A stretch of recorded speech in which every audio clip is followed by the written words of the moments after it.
Hello. Hello.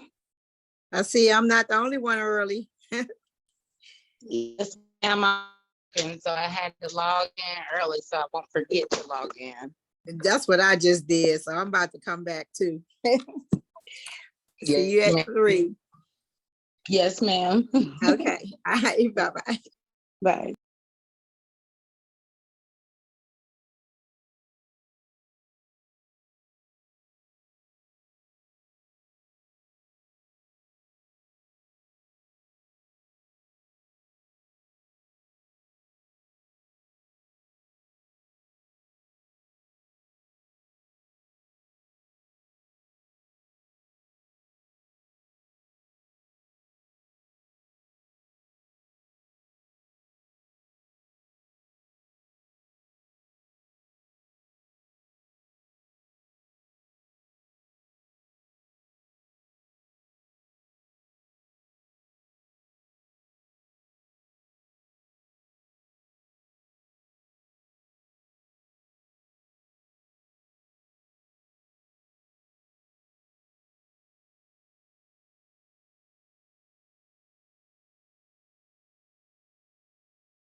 Hello,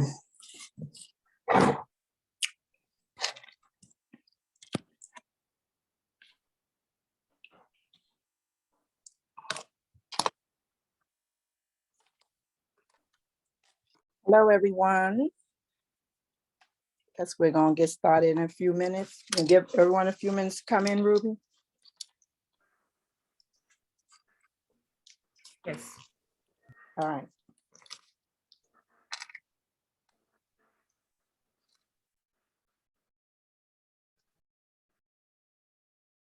Hi, Angel. Hey, how are you?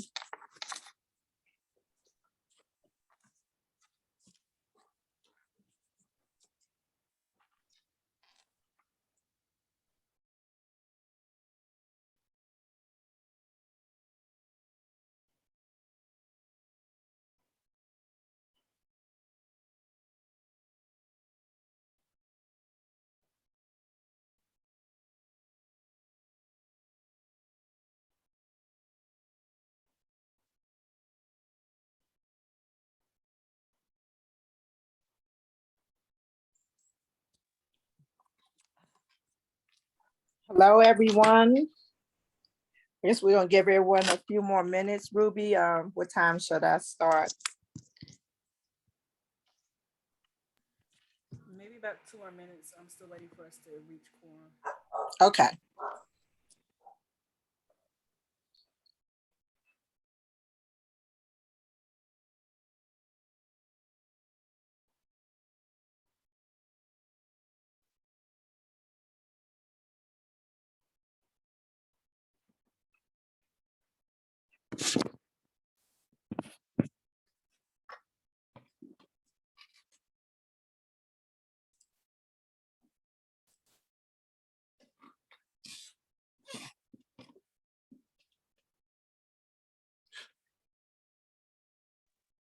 We have quorum now.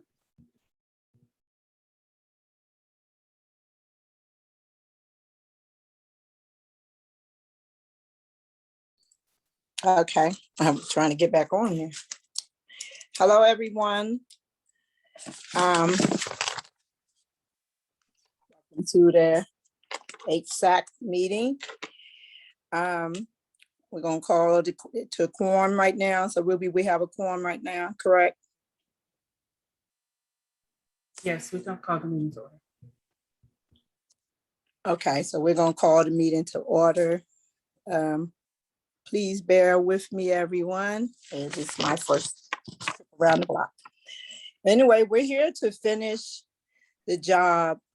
Let's first start by reminding everyone of our goals. Is to finish the job of ending chronic homelessness, prevent and end veterans homelessness.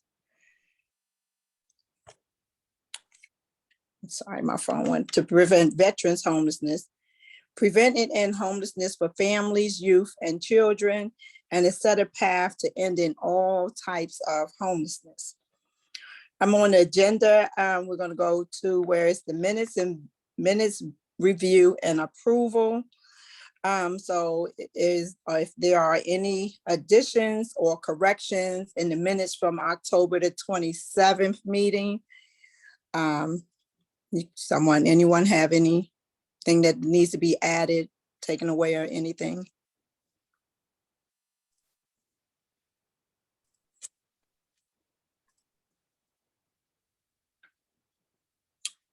So I guess it's not, so everyone could vote in the chat. If there are any votes, you can tell. Madam Chair, this is Jonathan. If you are asking for a motion to adopt the minutes, I would be happy to make a motion to adopt the minutes. Exactly, that's exactly what all the help is welcome. Thank you, Jonathan. And Madam Chair, I apologize.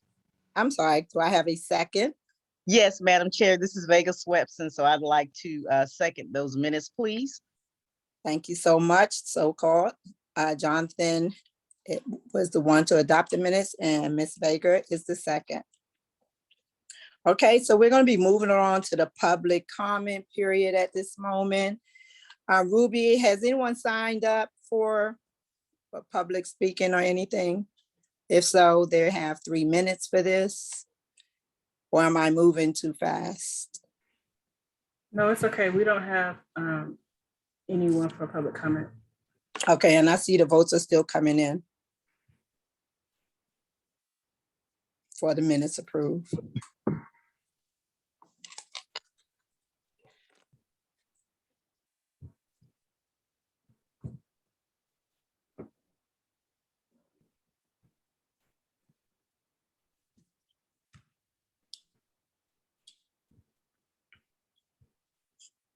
Shall I proceed, Ruby? Yes, yes, go ahead. Okay. Thank you, everyone. Okay, we're going to be moving down briefly to number 4. That's the Performance Management Quarterly Report. And that's the presenter, Mr. Jonathan Crooms. Jonathan, are you ready to present yours? I am ready, Madam Chair. All right, take it away. Okay, good afternoon, everyone. Delighted as always to be with you. I'm going to just give a short report on what the Performance Management Committee has been up to the past couple months. I will say that you all have seen a lot of our work with the ESG and COC funding recommendations that our scoring committees have made over the past month and then brought forward to the full body for vote. At this point, you all may remember, of course, the state ESG competition a few months back. We understand that all of the individual applicants have been notified, and it appears that each of them has been awarded their funding, though the Community Development Department, as our lead agency, is waiting for a notification to them as the lead agency, informing them of all the results. So hopefully we'll be able to confirm that at my next update, but so far it's looking good with the ESG competition. Our COC funding application was submitted to HUD on November 10th. So you all may remember last month we brought forward a recommendation. Our application has been submitted, so now we are going to be waiting to hear back on the results of that. Other things that our committee has been working on, we have 6 new members, and so we have done an orientation to our new members to get them comfortable with the work of the committee and let them know what we do. When we're not scoring, we're thinking about scoring, and so our next big project is to do a revision of the scorecard for the spring COC competition. So we always use a scorecard that is adopted by the committee, and we're always looking for ways to try to tweak it and make it such that it's most accurately reflects how our projects are performing. So just to give you an idea, some of the questions we're looking at in terms of tweaks, should we do more to provide bonus points for projects that are promoting self-sufficiency and economic dependence? Should we offer bonus points to permanent projects, housing projects that exit participants to other positive housing destinations? Those are just a few of the things that we're going to be taking up. So hopefully with each time that we do this process, we'll get an even better scorecard. Finally, of interest to the larger committee is that during our performance management meeting earlier this month, we had a presentation on COVID vaccination rates among the homeless from Erica Walsh of the North Carolina Department of Health and Human Services. It was a very good presentation, and certainly while public health is not the jurisdiction of our committee, factors that affect the performance of our projects are. And so certainly we're getting close to some very cold weather, and we want our homeless residents to be vaccinated as much as possible, to avoid having a pandemic breakout in our shelters and in our projects. So Erica has certainly offered resources to projects who may need some help with how do you approach conversations about COVID vaccinations with participants. And if anyone is interested, Lloyd can get those from Erica. So I will stop right there. That's what we're up to, and we're going to keep keep working and doing the best we can to help our projects perform well. Any questions for me?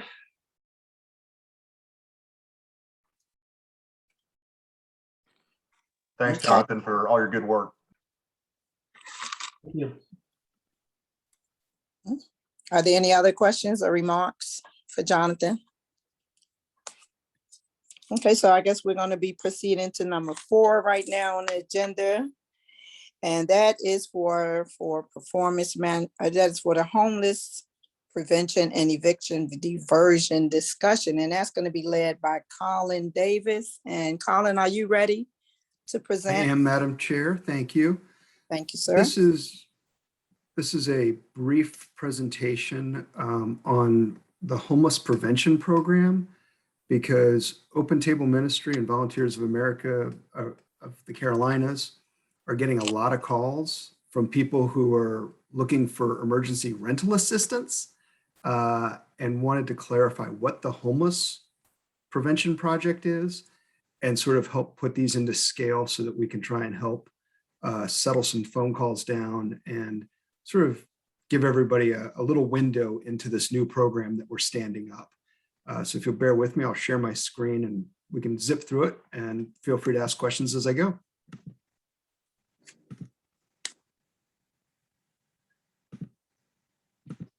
All right.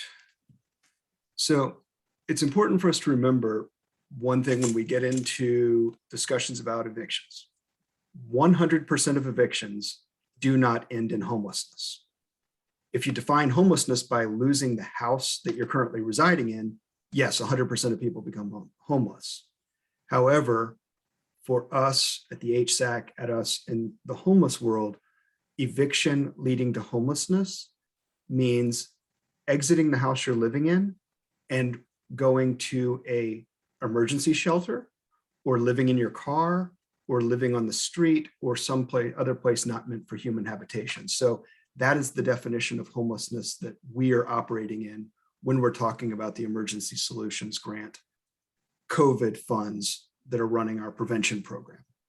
And to kind of help put a little bit of context, I went back and pulled some data from our entry point consolidated list in the HMIS. And from July 1st, 2019 through October 31st this year, out of 3,627 people, 194 people called entry point, and their prior living situation, they were renting a unit or owned a unit and were facing homelessness. So that's a very small percentage of the people who are literally becoming homeless due to evictions. A larger group of people calling seeking assistance is 1,292 households. Those are people who are self-paying in motels and they're running out of funds, or they're living with friends and family, and friends and family, they're doubled up and are being put out. That's where the larger number of folks are. So prevention funds can be used for both of these groups, but a lot of the folks who are really coming in are really the doubled up or put in or self-paying in motels. And for a point of perspective, we're talking $624,000 for homeless prevention versus $12.7 million of emergency rental assistance for the for eviction preventions that are eligible due to COVID. Keep in mind, both of those numbers have some administrative dollars in there. So those dollars are not 100% allocated to direct client assistance. Now, when we're talking about our homeless prevention project, we are really looking at this project to meet, and it must meet, the HUD ESG guidelines.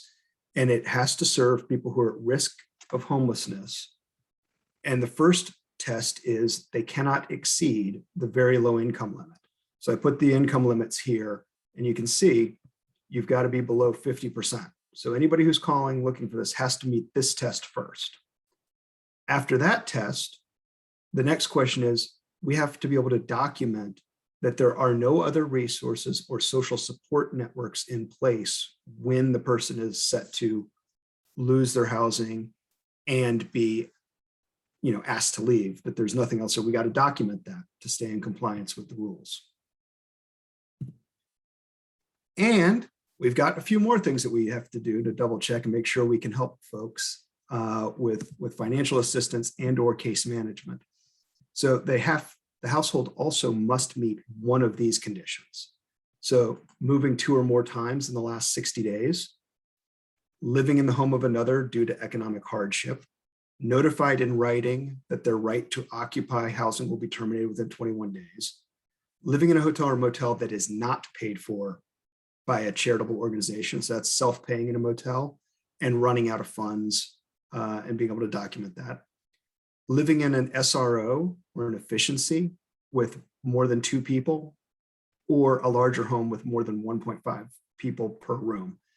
Those are very specific criteria that goes towards your overcrowding in houses, or exiting a publicly funded institution or system of care. So that would be exiting a prison or a mental health hospital or a regular hospital, things along those lines.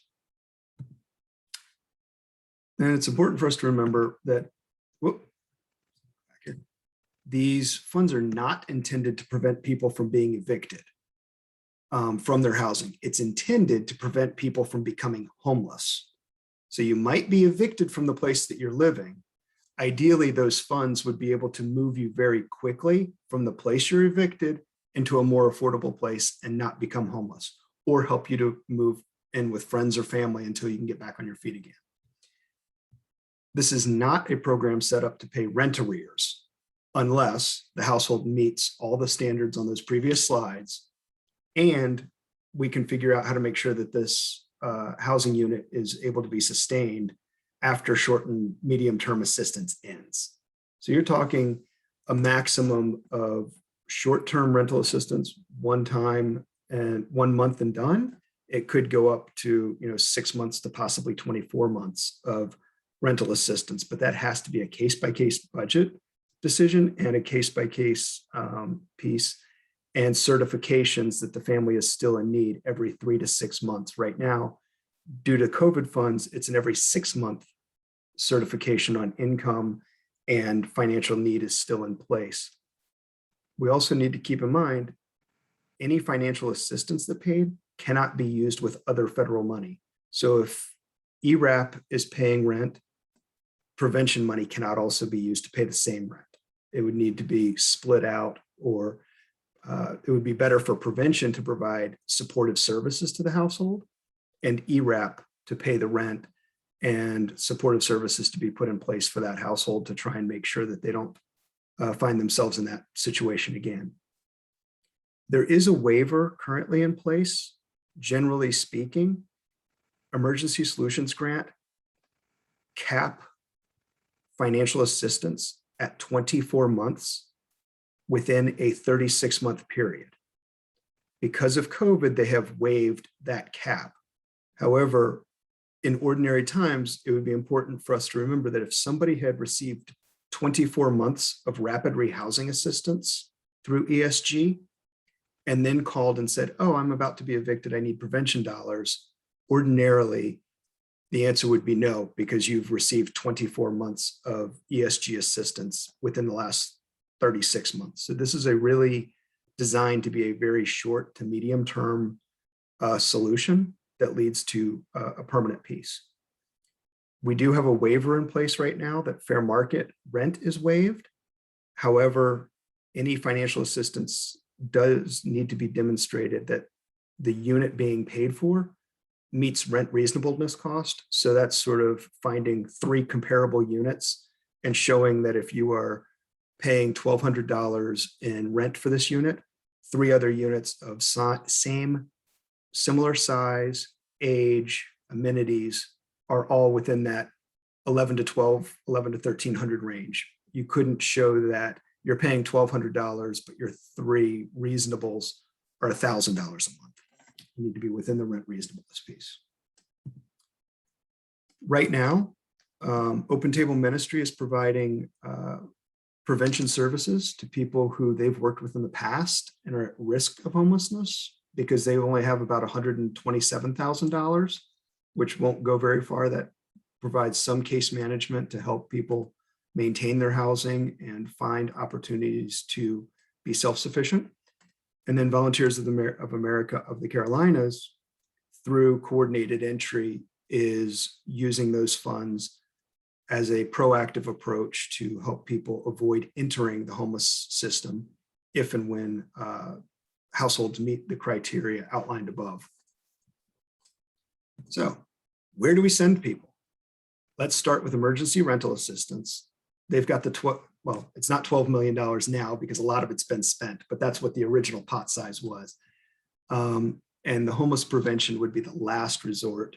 And even if people contact the homeless prevention projects, they are asking about ERAP participation, because before anything can happen, we need to verify that one process is stopped, that there isn't a payment coming from one source and a payment coming from another source going to the same end, because we need to avoid duplication of benefits. And right now, we don't have an easy process to be able to cross-reference these names, because all of this work is done in two completely different databases. So it's not going to be a fast solution. And the amount of money that's available really wouldn't help that many people on the eviction front that would qualify for emergency rental assistance. So that's kind of where we are at this point. Is let's try and work with the big numbers first, and then if they're unable to, ERAP is able to refer folks over to the homeless prevention program if needed. That's what I got. Just a quick summary here.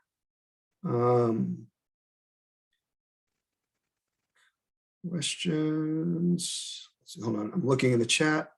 Drew. Yeah, federal funding. Right now, these federal funds do have a lot more strings on them than the ERAP money. But that's just the way it is. However, the federal funds have given us a lot of waivers to give us some flexibility. Other questions, concerns? Colin, this is Ryan. This was in the chat, but it seems like ERAP should be a go-to for folks, with leases that are behind, that have been impacted by the pandemic. Our understanding is that DSS has kind of paused the application process. I know you can't answer this, but I'm just curious if anyone in attendance can share, when that process might reopen, and if we have any estimate about how many more months of funding we might have.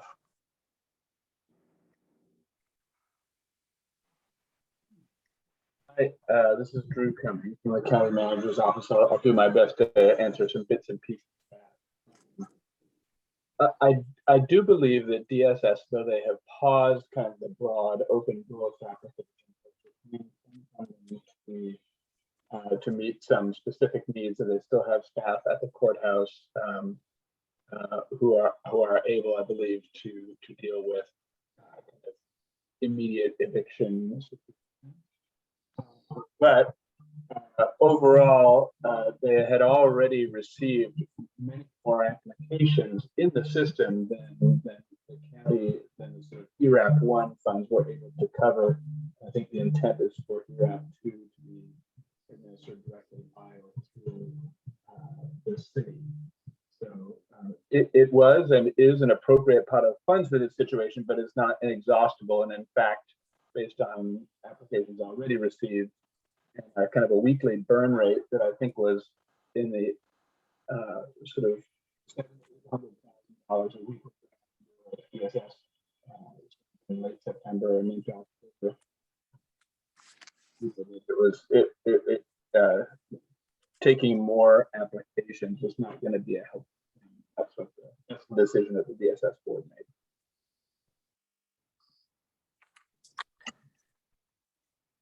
Madam Chair, I can also comment on the ERAP a little bit from the city side. Would you like me to do that? Yes, sir, please. So we have tomorrow, let's see, tomorrow at the work session, the council work session, we will be approving a contract for funds the city has received from the federal government ERAP funds. A contract with Legal Aid of North Carolina to be the contractor. Durham Social Services, of course, has been using the money that previously came through the city, but is unable to do that now for very understandable reasons. They have a new program that they're administering for relief for long-term low-income homeowners, tax relief for them through grants. So the city has had to find another contractor, and we're using Legal Aid of North Carolina. We'll be also approving a contract for the technical part of that tomorrow as well.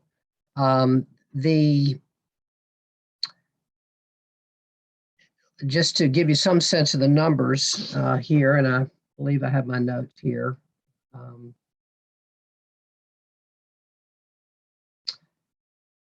I think we have, I think we have about $6.6 million that will be administered through ERAP funds that will be administered through Legal Aid of North Carolina. We'll be opening, we being the city in this process will open its own list. There are a lot of people who are still being processed through the county social services, people who's got their applications in time. They're being reviewed still. And some of them, but the county has capacity constraints, and so is only being able to, is getting those applications processed as fast as they can, but there'll have to be some kind of cross processing of the applications to make sure that people applying to the city list are not already being served through the county ERAP program. And my understanding is that the city's money, there'll be applications starting sometime in December, we hope, through Legal Aid of North Carolina. So this is additional ERAP funding, Ryan, additional what the county has.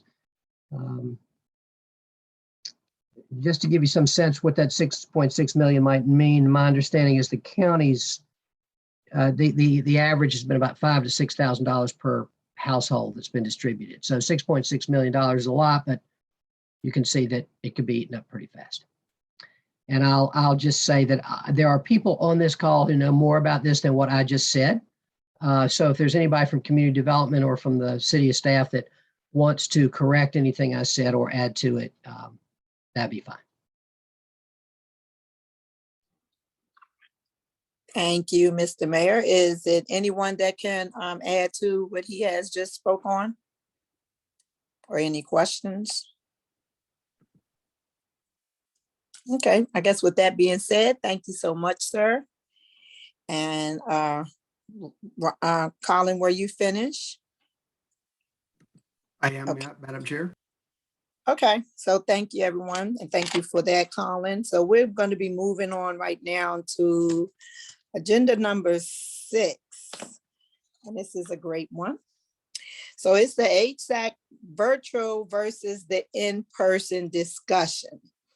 So with this being said, the city's clerk's office has requested thoughts and issues about returning to in-person meetings. The executive committee didn't want to respond to the request without hearing the input of you all from the full HSAC. At the end of the discussion, we would like a decision about remaining virtual or trying to move to in-person meeting. With this being said, Ruby, do you mind explaining more in detail to everyone what this is actually about and how it benefits everyone that's on HSAC? Please and thank you. Good afternoon, everyone. I'm Ruby Holmes with the City of Durham Community Development Department. So I received communication from the city clerk's office about a recommendation about boards and committees returning to in-person meetings. I wanted to bring this to the HSAC as well as the HSAC Exec Committee because we are a joint board with city and county appointees, as well as community organization appointees, to see what everyone thought about returning to in-person or remaining virtual for the time being. So if people have discussions about that, some caveats to that I can give you. We would not be able to do hybrid meetings where part of it would be in person and the other part would be virtual, where people could attend either in person or virtual. At the same time, we wouldn't be able to do that. We would also need to find another location from where our previous meetings were held, since that is currently the county vaccination location. Right, so we really just need a poll from HSAC about whether you all would want to return in person or virtual.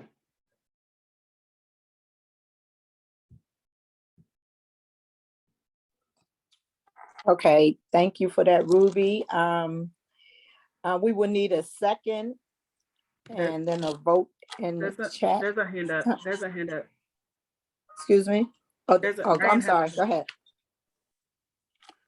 I guess I just wanted to ask for anyone in community development, what I saw with our board meetings going virtual is that our attendance was actually better and that we didn't sometimes struggle to reach a quorum. And just anecdotally, it seems like we've had better attendance in a virtual model for HSAC as well. I'm just wondering if anyone can actually quantify whether that's true, since we're considering going back to in-person. I'd hate to struggle to hit a quorum if we went back to in-person. Yes, our attendance has gone up almost 100% per person.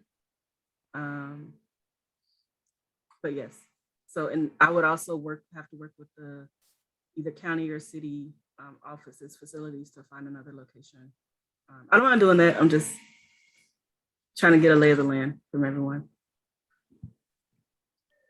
So I have a question, Ruby and Madam Chair.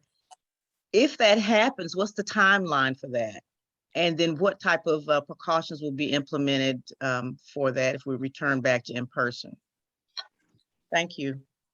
I believe the recommendation was for January. Of course, you know, depending on the laws and the regulations that come from the city or county about social distancing, we would have to, of course, adhere to those things. But I think the recommendation was for January 2022.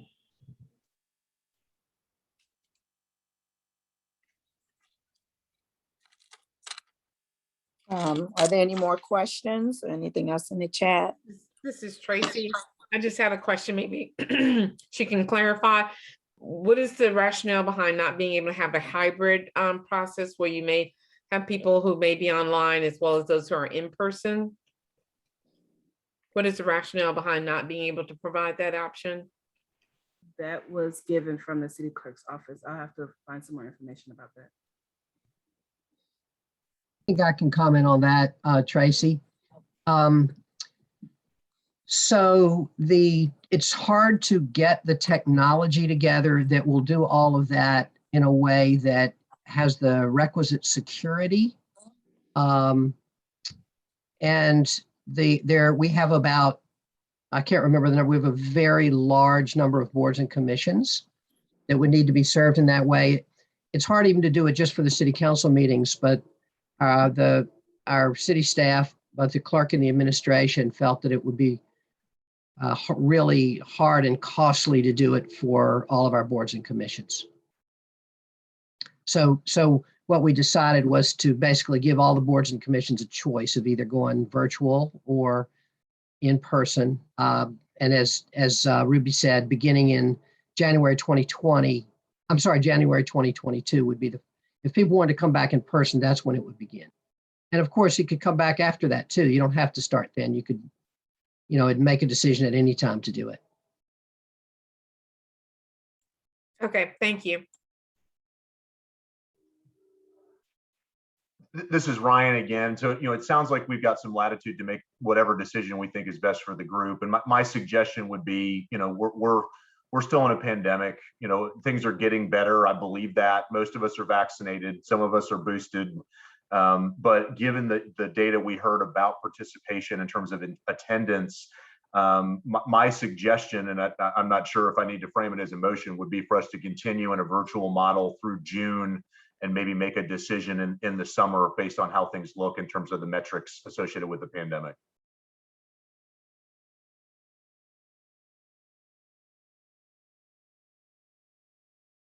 Thank you, Ryan. Are there any other responses or someone's hand up, Ruby? I can't see that. Well, that was Ryan's.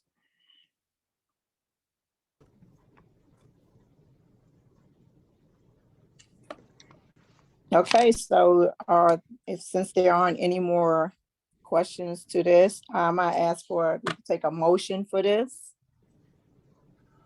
I'll make a motion. This is Ryan again. I would move that we continue HSAC meetings using a virtual model through June of 2022 and reconsider the notion of in-person meetings at that time. Okay, This is thank you. Rita. I second that motion. I'm sorry. Okay, we have a second by, who was that, Ebony or Sharita, one of the two? Yes, I second. Okay, all right. Okay, can we have a vote in the chat?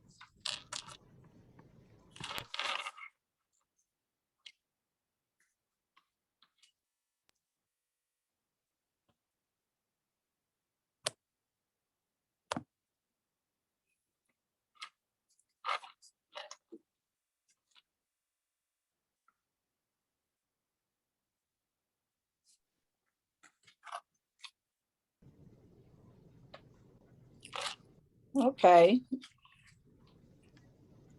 Looks like it's a clean sweep there.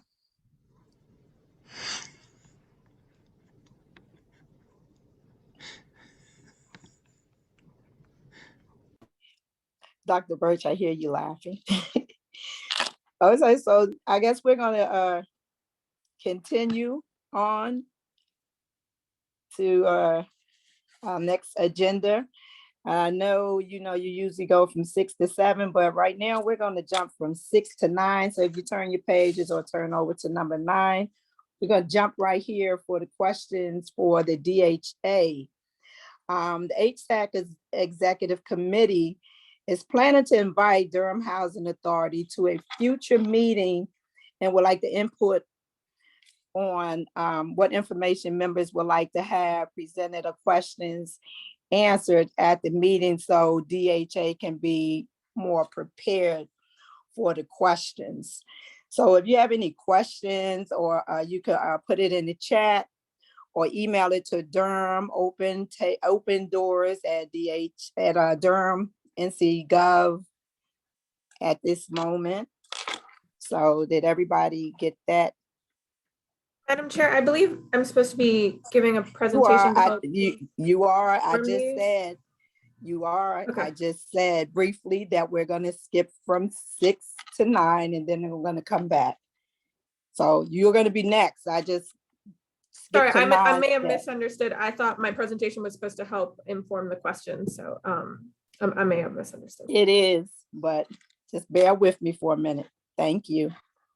As I was saying, we went for that. So now we're going back here to number 7, where I'm going to introduce you, Miss Hanalea, and she's going to be giving an update on the EHVs and HCVs. So while she's giving that presentation, you can pretty much, multitask and put your questions in the chat if you care to, or submit it to the email. Okay, Hanalea, you may go ahead.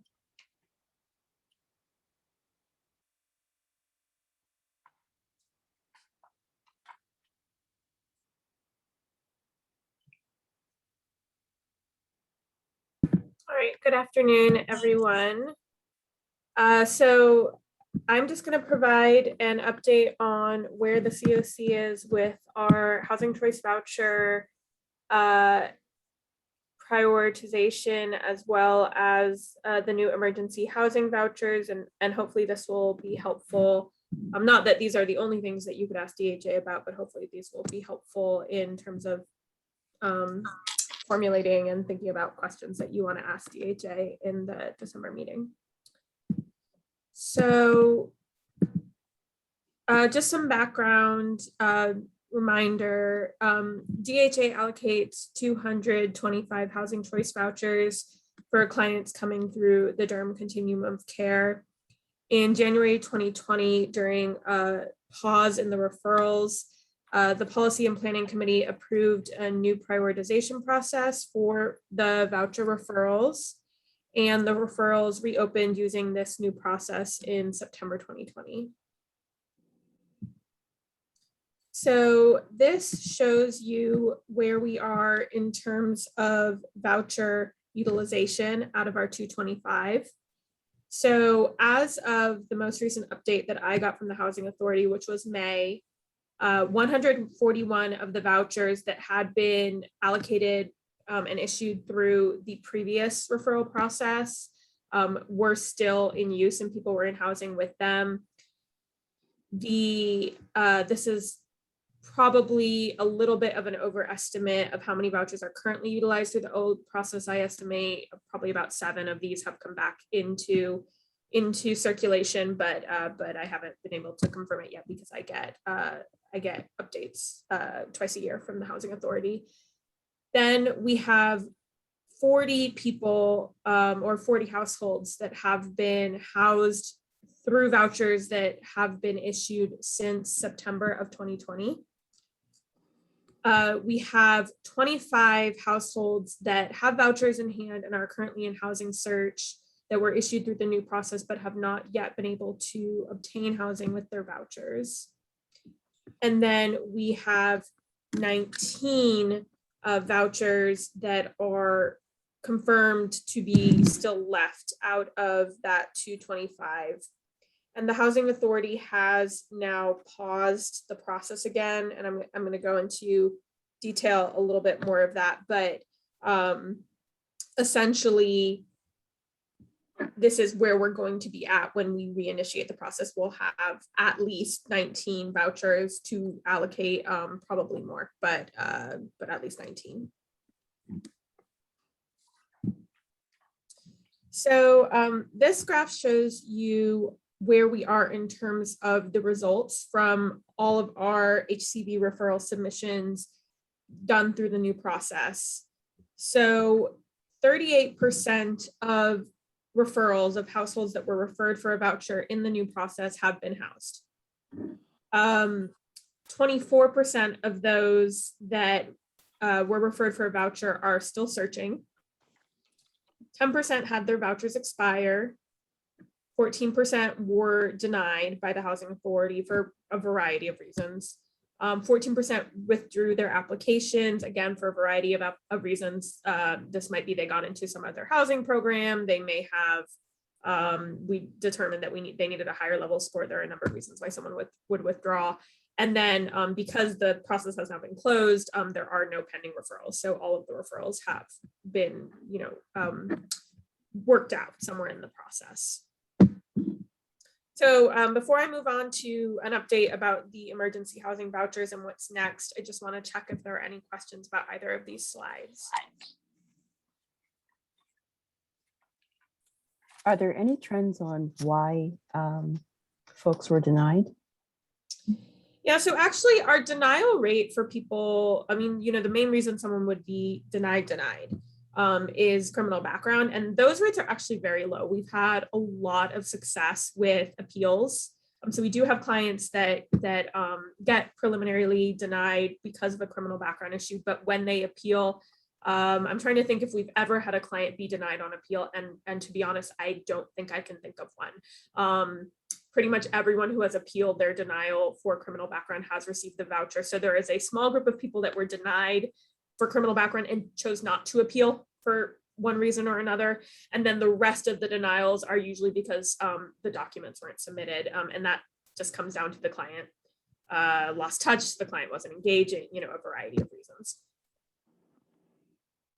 Thank you. I have a question. I can't see in my screen how many are actually in search of housing with their voucher, but I'm just wondering how many of those would their search expired due to, usually it's 90 days they would have to identify housing? So was it expired due to that? Exhausting the search without having found a house or an apartment? So I think there may have been two questions in there. The first question was maybe how many people were actually searching. Was that your first question? And that currently I believe is, I'm just making sure that my math is right. I believe that's, if my memory serves, that's 23 people, but I just want to make sure that my math is. You have it 24% of the searching. Yeah, so it's 25 people that are searching right now. Okay. And then the second question, I believe, was about why vouchers expired. Well, I'm just so- wondering, do they typically have 90 days to identify housing? Okay, yeah, so people initially get 90 days and then they can extend usually in 30-day increments. So the Housing Authority has been pretty lenient with us on extensions. So often people are getting close to 120 days before the voucher finally expires.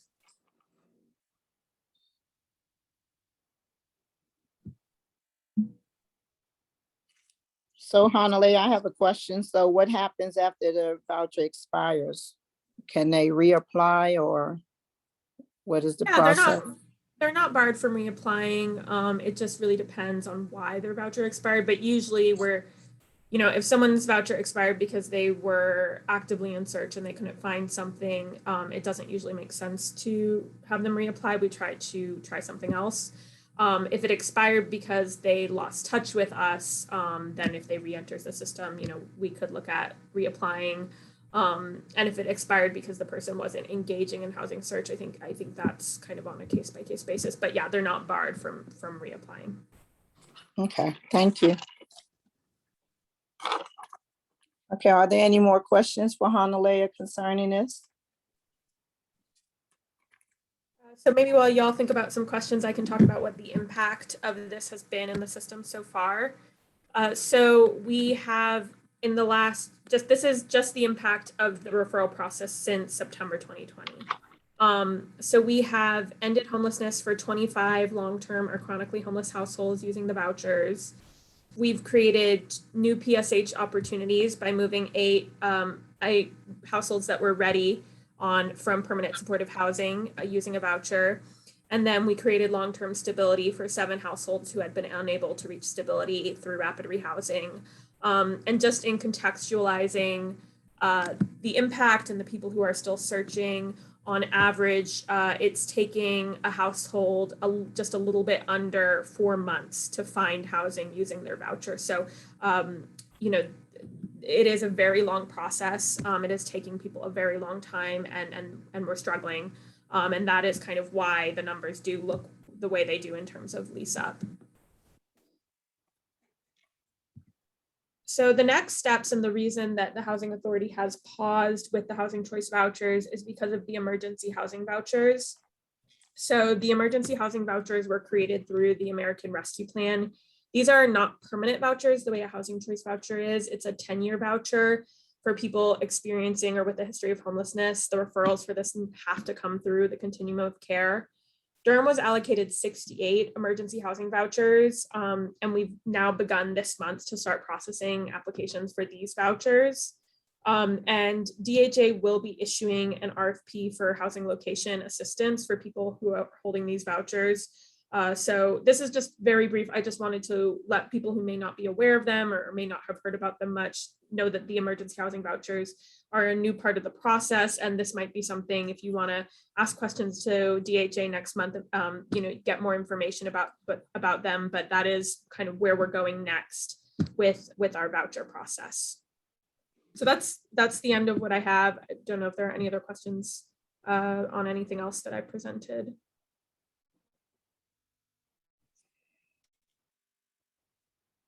Okay, are there any more? Oh, go ahead. Go ahead, Rashida. On the last read, I asked a question in the chat. It is, do we have any data on how many folks who were issued vouchers, housed, and then lost their vouchers due to some technicality? Are we tracking that? Do we have any data? So it's a little bit complicated. So I can tell you with people in the old who are referred through the old process, how many vouchers re-enter the system a year. I can't tell you how many of those people lost their voucher versus chose to give it up, moved on. But I can tell you that on average, 18 vouchers are re-entering the system a year from those COC referrals. You know, we'd really have to go, because the vouchers aren't really a part of the HMIS programs. It's much harder to analyze reentries and things. It would have to be done manually. But what I can say is that out of those who were referred through the new process, I think maybe I can think of one or two who have reentered the homeless system, and they actually haven't lost their vouchers. They actually still have their units, and these are very complex clients who are, you know, struggling maybe with mental health or things, but they still have their voucher. So I haven't seen any client who leased up with their voucher in the new process who has actually physically lost the voucher yet. But it has not been very long, so. Are there any more questions for Hanalea?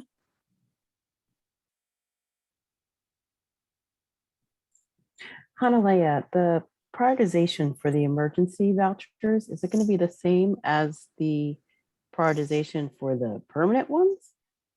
Yes, it's the same prioritization. Thank you, Ricky. Initially, we had hoped that we would be able to still use the traditional HCVs for move on, PSH move on, because those are permanent.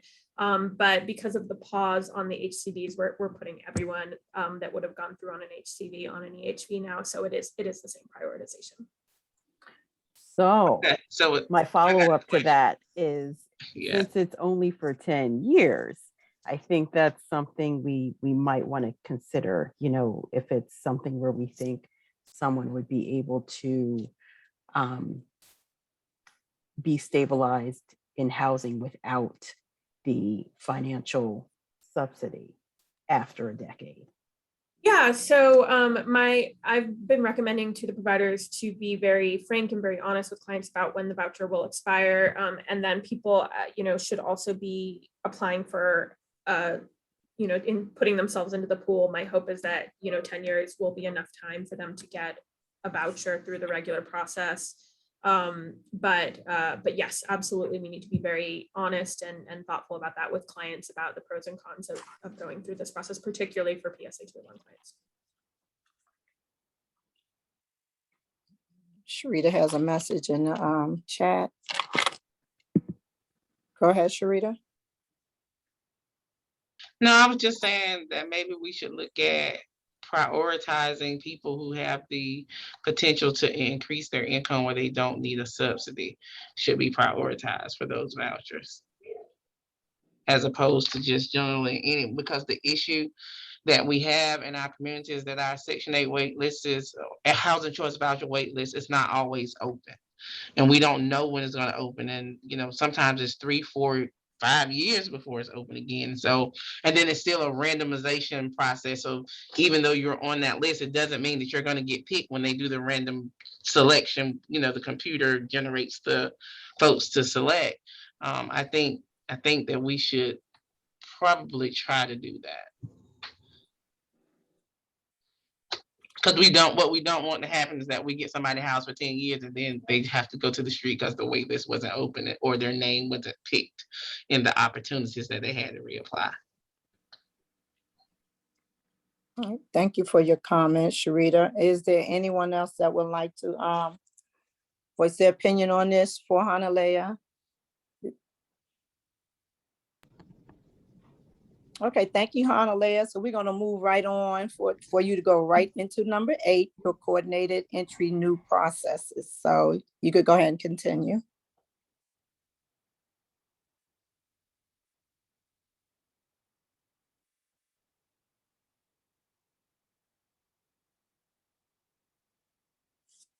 Are you ready, Hanalea? Yes, Okay. just trying to get my screen. Okay, not a problem. While she's doing that, everyone, please remember you could still put some questions in the chat for when DHA comes. I'm sorry, go ahead, Hanley. Take it away. All right, so I am back this month to continue our conversation that we started last month about the coordinated entry system. And, you know, last month we really spent our time looking at the evaluation of how our performance has been in the coordinated entry system. Where we left off, if you'll remember, is the new housing prioritization and assessment system that we are now piloting, and I wanted to share with y'all. So just as a reminder, I went over this slide last time, but want to remind everyone, VI-SPDAT is a assessment tool that was being used in Durham and nationally to assess and prioritize people for housing. There were a number of reasons that Durham looked to replace this assessment and prioritization tool. It has very poor inter-rater reliability, which is basically one person has a client complete an assessment, they get a very different score than the next person who has the same client complete the assessment. It has a problem accurately measuring highly vulnerable clients since it exclusively focuses on self-report, which is a problem for a tool that's actually designed to measure vulnerability.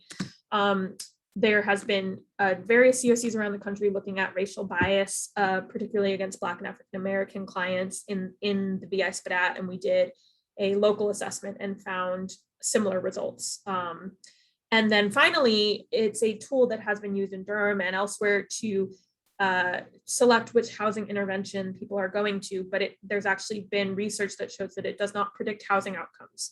So that's a very flawed use of this tool. As long as I've been working in the COC in Durham, I've heard calls from the providers to replace the VI-SPDAT. We had looked at a number, trying to find something out there, and finally came to the conclusion that we were going to have to develop something ourselves, that there just wasn't a robust tool out there that we could adopt. The Policy and Planning Committee created a subcommittee for coordinated entry that I worked with through the spring and summer to develop a new prioritization process. The committee decided that they wanted to prioritize housing slots based on a combination of vulnerability considerations and a client's likelihood to self-resolve. In other words, the client's likelihood to resolve their own homelessness and find housing without needing a housing program or assistance. So the committee defined vulnerability as potential or experienced harm to the household due to continued homelessness. And likelihood to self-resolve, they decided would be based on an inventory of housing barriers being experienced by the household. So a number of strategies were used to develop the assessments of vulnerability and housing barriers. So we conducted a survey of the community to solicit feedback about community priorities between different types of harm. So we recognize there's a lot of different types of harm that people experience when they're homeless, and we weren't going to be able to consider and prioritize all of them. So we had to make some tough decisions. And this is an area where there was no really right or wrong answer. This is really about values and priorities. And so it made sense to take this to the continuum of care and the larger community to ask them, you know, what are our priorities as a community? Then we conducted a review of the academic literature to understand what the evidence said about what factors predicted the types of harm that the community wanted to focus on. And then we also conducted a survey of the community to select and weight various housing barriers that prevent people from being able to obtain housing on their own. So these are the types of harm that the subcommittee came up with and asked the community to rank. The items in red are the ones that were in the top 5 and that the subcommittee decided that they wanted to use to prioritize based on what the community said about their priorities. So they were: a client dies as a result of homelessness, a client dies from terminal illness during homelessness. And I've gotten some questions about this, so just to clarify, we have an experience where someone is terminally ill, they are going to pass away. And how do we think about the fact that we'd like them to be able to pass away in housing and not in their homelessness. But this is not necessarily they're dying because of homelessness, but they should have the opportunity to pass away in housing. So complications while giving birth as a result of homelessness, hospitalization as a result of homelessness, and this includes psychiatric hospitalizations, detox, as well as physical health related hospitalizations, and then a minor in foster care becoming homeless as an adult. So these were the 5 priorities that the community selected. And so we sought to develop an evidence-informed assessment that would tell us what would increase the likelihood of these outcomes for a given client. So this is the assessment that was developed by the subcommittee based on what the evidence told us. You can see on the left here, these are the items that we're measuring. And then the points are given based on the priority that item had for the community based on the type of harm. So since the community's highest priority was preventing mortality due to homelessness, the 3 items that were associated with increased risk of mortality due to homelessness received 5 points in the assessment. And those are an experience of unsheltered homelessness, chronic health disability, and a substance abuse disability. A terminal illness is fairly straightforward. We're measuring it based on a diagnosed terminal illness. Since there wasn't a lot of research out there that could tell us what predicted hospitalization, the evidence is just very weak in this area. We just decided that we would measure hospitalizations while a client was working with us, and each time they were hospitalized, they would get a point up to 3, since it was the 3rd priority. Pregnancy, since we were interested in complications while giving birth, was given 3 points. Again, this was the 3rd priority. And then being links eligible and 25 or younger, that's just a way of saying that this was someone who was foster involved. So this all goes into a comprehensive housing assessment that's now being done by the providers.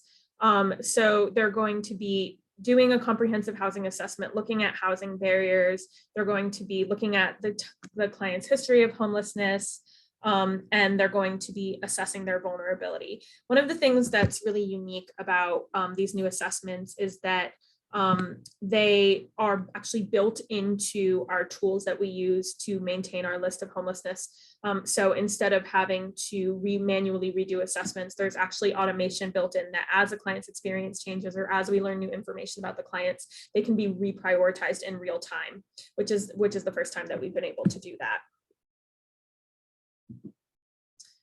So the other big piece of this housing assessment is this housing barriers assessment. So this was based on what people in the community who said they had experience helping people find housing told us about what were significant barriers to housing. And one of the things that we really wanted to emphasize here was that one of the challenges we saw with the VI spit out was that it was a static assessment.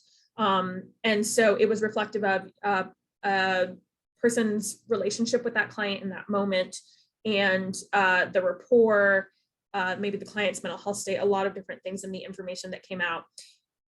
Here we're saying this is a progressive assessment, that it's okay if as we work with a client, they look higher need and higher priority than they did on day one. That's actually encouraged, because that means we're working with people, we're working on things, and we're learning more things about them. So let's say maybe the client says, no, I don't owe any money to a landlord. We start applying with them and they're being denied. And we learned that actually they do have some money, maybe the client didn't realize. So we can add that and say, initially we thought maybe we'd be able to self-resolve, we're working through this, and now this client is actually going to need some assistance. So that's actually built into the system and it's encouraged. So it's a strength instead of a bug. So the committee decided that they wanted to weight vulnerability higher than housing barriers. So again, this is all automated, built into the sheet. No one has to do this manually, including me. But vulnerability is given 75% of the weight, and a housing barrier score receives 25% of weight, and they're combined into a final housing priority score that's being used to prioritize people for a housing intervention. Then the other piece of what was really challenging about the way that we were using the VI SPDAT before was that we were actually using it in two ways. One was to prioritize who got the next housing slot, which we've talked about here. The other way we were using it was to think about what kind of support, housing support, and what level of intervention someone needed. So did they need permanent supportive housing? Did they need a voucher? Did they need rapid rehousing? And as I've said, there was no evidence that was actually effective, that was predicting who needed what level of intervention to prevent future homelessness.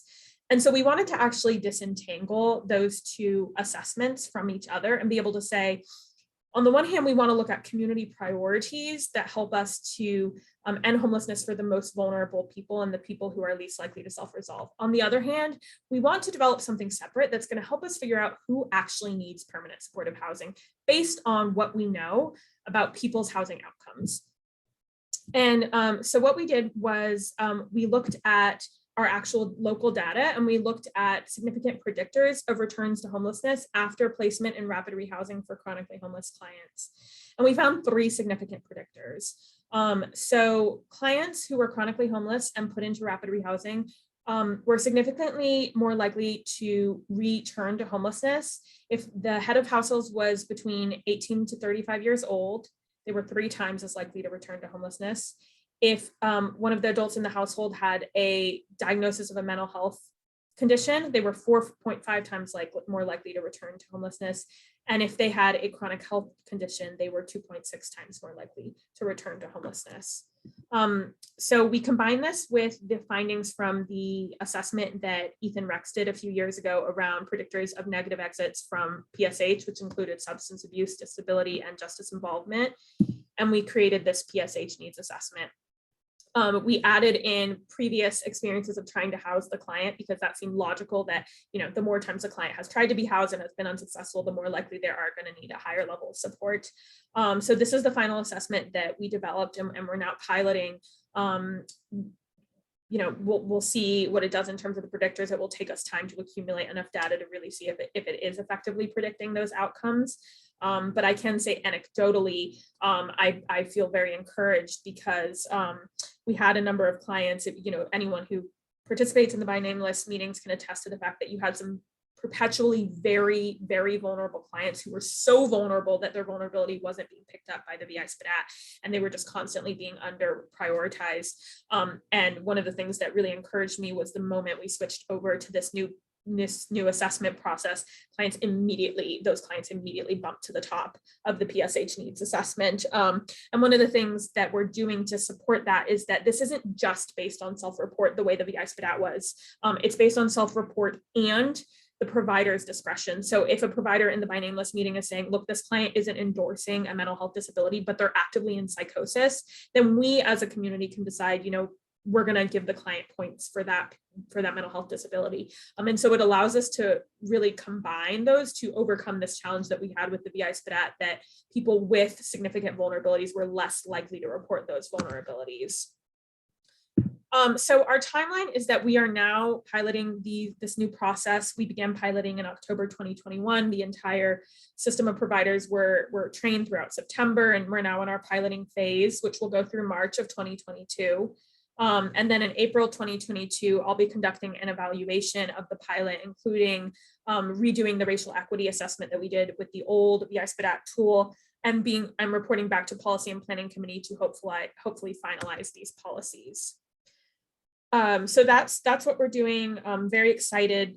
This really puts Durham on the forefront, as one of the first communities that's doing this type of dynamic assessment based on actual data and evidence, and moving away from the VI SPDAT. And really puts us ahead of the curve of a lot of communities that are now on this path. Happy to answer any questions about this, any comments or anything else that's come up.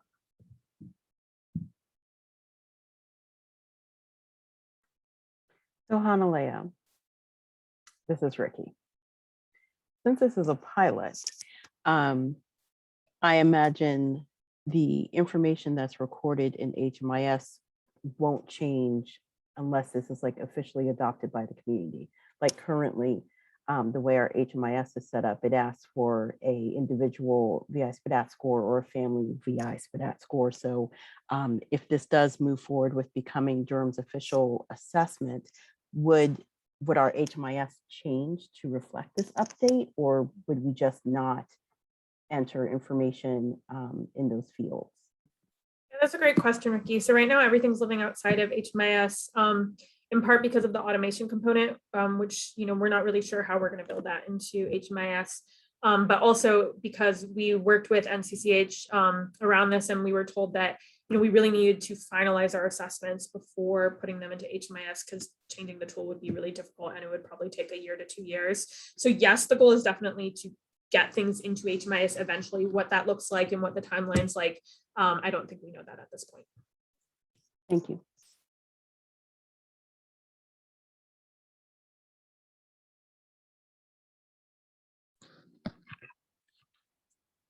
Are there any more questions for Hanalea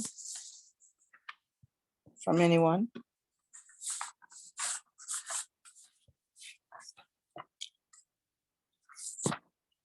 I take it it's not Hanalea. Thank you so much for your 2 presentations, and sorry for the mix up on the presentations that you were doing. Okay, Madam Chair, can I make a quick comment? Sure. I just want to say this is great.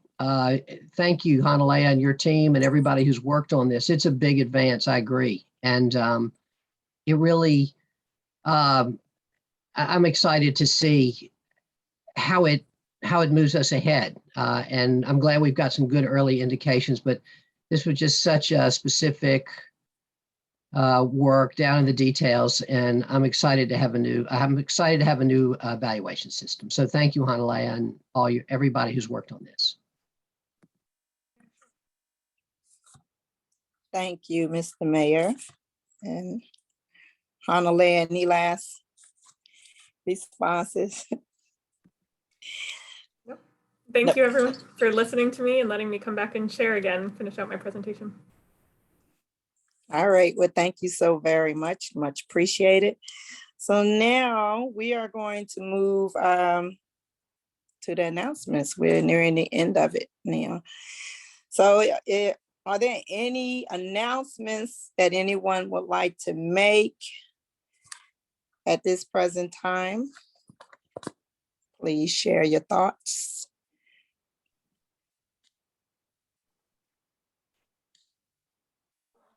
We'll share one just to put it on the radar, and it's something for us that we are going to be working on to make sure that we are prepared. But FEMA has made the announcement that they are planning to end non-congregate waivers April 1st, 2022.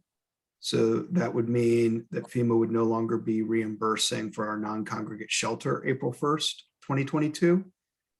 So what does that mean? It means that we are going to start looking at what it would mean to look like closing down a non-congregate shelter if we can't fund it. And the big question is whether or not social distancing guidelines will still be in place at that time. So there's a lot of unknowns, but it is out there, and one of those things that emergency management and policy and planning and we'll be working on to make sure that when that happens, we will have a safe and soft landing as best we can for transitioning folks. All right, thank you, Colin, very much. This is Ryan. I just wanted to raise, I know some of us were in a meeting earlier today where there's a discussion about how local communities are using the ARPA dollars, the American Rescue Plan funding. In many communities, there's a priority around affordable housing development or improvements to our homeless services system. I would love to kind of know whether that's a city question or a county question, if those conversations are taking place and if there's a role for the HSAC in terms of helping inform priorities around how we spend that funding. It seems like a real opportunity, for our community. Great question, Ryan. That is a city question, and those ARPA dollars to access, well, not the ARPA, well, there's ARPA, but there's the home ARP, which is part of that. So I'm not going to get into the ARPA piece because that city and county both have those. But the home ARP funds is something that we are really looking at making a transformative impact in the homeless system. And we'll be going through the HUD required process to develop that plan, which will include significant input from the community, including the HSAC, to help create those plans for those home ARP, which is that 4.3 million. And the hope would be able to leverage additional funds with that if possible. Colin, are we, do we need to be concerned about any deadlines, or we think we got sufficient time to go through what, the HUD requirements for the process? I think we'll be okay from what I've gathered. But let me do some more research, and if there's going to be any issues, I'll be sure to bring them back.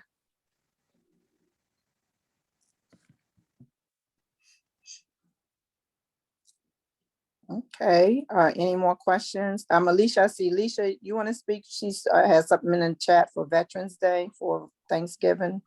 Well, I mean, for the veterans for Thanksgiving. Go ahead, Alicia. Thank you, Madam Chair. Good afternoon, everyone. I just put it in the chat. The VA hospital has put together a Thanksgiving dinner for our veterans on this Saturday. So please share the information. I put the address and the time and the location in there. So come out and help us serve our veterans. Alicia, is there a flyer? I do. Yes. I'll send it to you. Thank you. Alicia, please send it to me as well, and I can send it to the full COC. Yes, ma'am. Thank you. Thank you, Alicia. Thank you, Ruby. Thank you, Sharita. Are there any more comments, questions? Anyone? Madam Chair, this is Drew Cummings from the county. I have my hand up, but I know you've got a lot of screens to look at, a lot of little squares. Thank you, Drew. I'm sorry, apologize. Go ahead. Thank you. I would say to the previous question about city and county ARP funds, that it is a complicated business for the HSAC to figure out, right, and express what our priorities, top priorities for that funding would be, not knowing, of course, what amount of money and or county might put towards our priorities. But I think, and there isn't a clear deadline, but at the same time, I think it's good for us to think of this with some urgency, right? Because eventually all of this money will be spent. And I think that, specific, concrete, workable ideas are always going, eventually to attract more attention and more money than silence. And I think it's sort of on us to try to organize our conversation to share what we think, the next most important investments in our homeless infrastructure are, so that our city and county elected leaders consider those things. Drew, we're having trouble hearing you. Hold on. Try it again.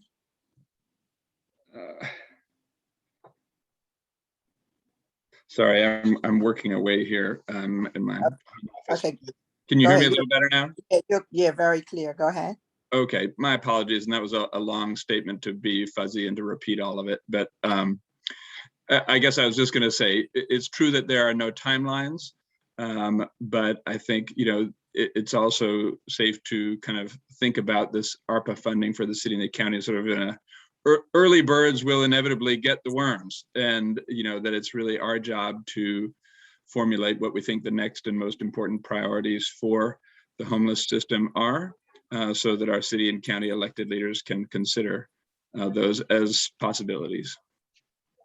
So I hope that we'll reserve some HSAC time in the upcoming meetings to really try to work on that as much as we can. Okay, thank you so much, Drew. Are there any other thoughts, concerns from anyone? I do have a concern. I logged on late, and I do apologize to you all that I got on late. I'm multitasking here at the clinic. There was something that came to our attention about 2 weeks ago regarding, it actually happened because I got called about a family on the street. And so subsequently, I asked some questions of Hanalea to kind of look at our system. for us to get an idea of how many people were waiting for shelter beds on our coordinated entry list. I don't know if that, I haven't had an updated number since that day that Hanalea gave us the numbers, but on the day that she gave us the numbers, we had 24 families without a shelter space, and we had 108 singles. Yes. I need you guys to understand, every month we look at, we review our goals, but we don't always know where we're sitting at from a number standpoint. And I just wanted you to know that we are sitting at a very bad space. Excuse me, at a bad place right now, as far as the folks that we cannot serve. So we are at capacity at where we are, and we still have a significant number of children on the street and a significant number of single adults on the street without an option. Up until just this week, our street outreach was at capacity as well, and they just opened up to start accepting new referrals. I say all of that to say that in the future, you will be getting information from policy and planning about what we think we need to be doing as a HSAC, as far as informing our county and city government on the things that we need as a community. If we say we really want to end this homeless thing and we want people to have a place to stay, they have to be accessible for us to be able to bring the services to them. And if they're on the street and God knows where, we cannot do our job in an adequate way. I would ask Madam Chair that when we review the goals every month in our HSAC meeting, if I can ask, that we also get a real number at that time of what our families wait list is looking like and what our singles wait list is looking like. Because, you know, to hear that broke my heart. You know, here I am fighting for one person, and it's 24 people already, 24 families with children out on the street already, and never expected to hear a number like 108 singles on the street. So we have a lot of work to do. And that's Yes. all. Thank you so much, Sharita, for that number. So Colin, how would we add that to our agenda? You and I, we can talk about it. We'll just add it in that goals. We'll just add a line there just for an update and just sort of make it a standard, add a number.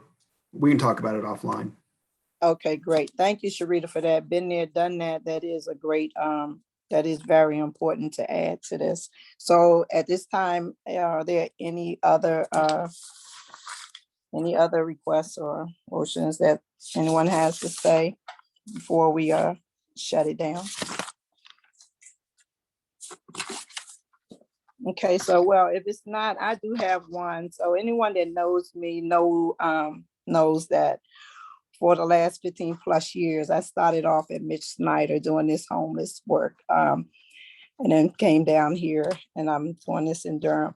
The only thing that I ask is that, you know, with the coming holiday coming up and it's getting very cold out, if you ever go past Family Dollar and feel free to just grab some hat, glove, and scarf. It only costs you $3. And if you see someone out, when the panhandler is out asking for money, hand them that, because it's going to be cold outside. And that's it. That's all. That was just on my heart to share with all of us, since we are the Homeless Advisory Board and the people are homeless. So a lot of times they need a home, but we can't give them a home. But we can give them something warm to keep them warm, hat, gloves, scarves. And I'm willing to take coats, anything that anyone has. I don't mind passing them out. I will come to you. You can put them on your porch. I can pick them up. I don't mind distributing them. We have more people out here that are going to be homeless because of the moratorium that we just went through. So come on, guys, let's do what we're talking about. We're the Homeless Advisory Board. Let's do what we're talking about every month. And that's it. Thank you. Oh, Ebony has her hand raised. Go ahead, Ebony. No. Was it you, Ebony? Yes, I also wanted to say that I also have in the Family Resource Center gloves and hats for students. So I just need to know who our families are, and we can provide that to our students. Thank you, Ebony. And I can bring you some gloves and hats as well that I collect. Okay, so with all that being said, I guess we're at the end of the meeting. And what Sharita says, that's what motion to adjourn. Sharita says she's asked for the however it goes. This I'm is my making a first motion one, that so we adjourn our there meeting. you go. There are no no other questions or comments. Thank you so much. All help is appreciated. Can I get a second? This is Ryan. I'll second. Thank you so much.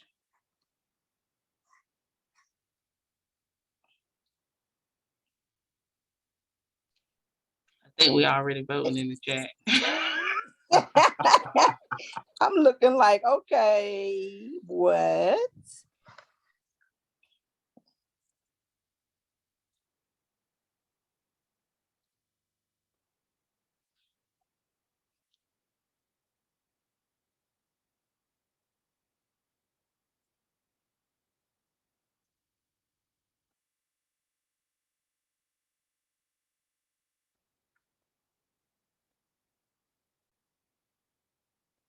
Okay, so it looks like our job is done.